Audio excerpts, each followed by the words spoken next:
Hello, I am Beth Schaefer, a member of the League of Women Voters of the Greater Dayton area. I am here today with a candidate running for the office of State Representative for the 41st District. There are two candidates that are running for one of the open seats. The candidates are Kate Berger and Andrea White. Kate is with us today.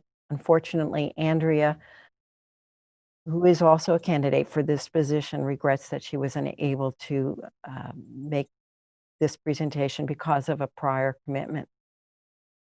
So we will start our interview by having Kate tell us a little bit about herself and why she has chosen to serve in this position and as a state representative. Good morning. Thank you for having me. I have been a near lifelong Daytonian. I was raised in the 41st community, and my husband and I have chosen this area to live and work and raise our own family. And I feel that we have, frankly, quite a lot of issues going on in the 41st as well as across Ohio that require new, fresh perspective and new leadership.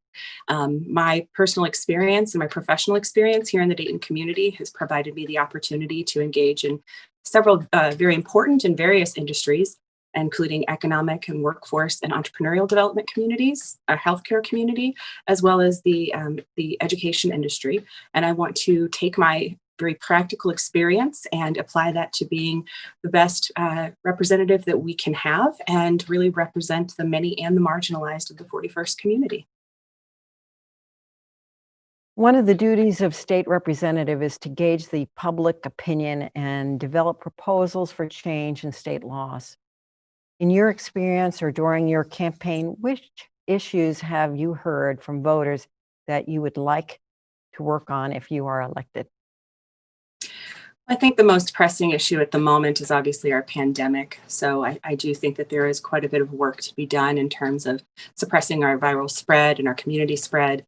But beyond that, I think the largest issue that we will have is the 41st, specifically, but more broadly across the state of Ohio, is the ongoing economic impact of the pandemic, acutely with businesses having to be shuttered to, again, to reduce that viral and community spread, but the long-term impact that they're going to have to their ability to hire, for small business to grow, and frankly, for those of us of the 41st community to get back to work, to full employment and not underemployment, to be sure that we can meet not only our basic needs, but to be, robust consumers within our economy and to really to be able to drive it back to, a quality system that is equitable and, progressive and really allows us to be, the best families and community members that we can. As a state representative, you would be assigned to a committee or committees. On which committees would you like to serve and why? Well, I certainly would be happy and willing to serve at the pleasure of the House leadership, but I think it's most appropriate to try to serve on committees where I could bring my professional expertise and experience. So firstly, I would be interested in the Economic and Workforce Development Committee, certainly healthcare, and secondly, I would say the sub-finance committees for either primary and secondary education or higher education would be best suited to my experience and my skills. The pandemic has caused and uncovered many problematic issues in our community: job loss, poverty, healthcare, housing, food insecurity.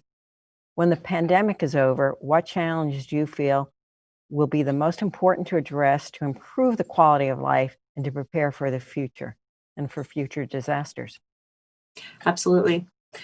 So I think the largest issue that we have with our response to COVID specifically has been the fact that we have government systems that are incredibly lean and incredibly efficient, but they've also proven to be quite brittle. So we are struggling to underpin security, whether, as you stated, whether it's healthcare, whether it's housing, whether it's income for individuals, education systems in this issue. So I think we will have many points of light that many points of issue that frankly have been the inequity in them and the brittleness of them have been dragged into the light because of COVID.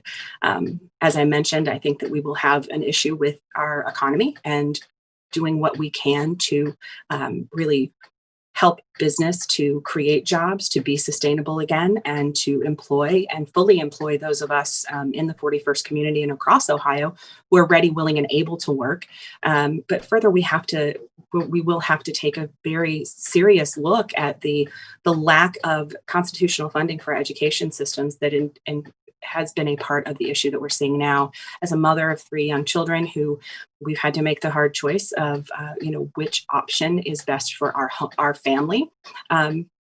Many people across the 41st district are having this issue because education is not just, the opportunity to have a bright, happy future and to be a part of a healthy workforce, but it's childcare in many ways.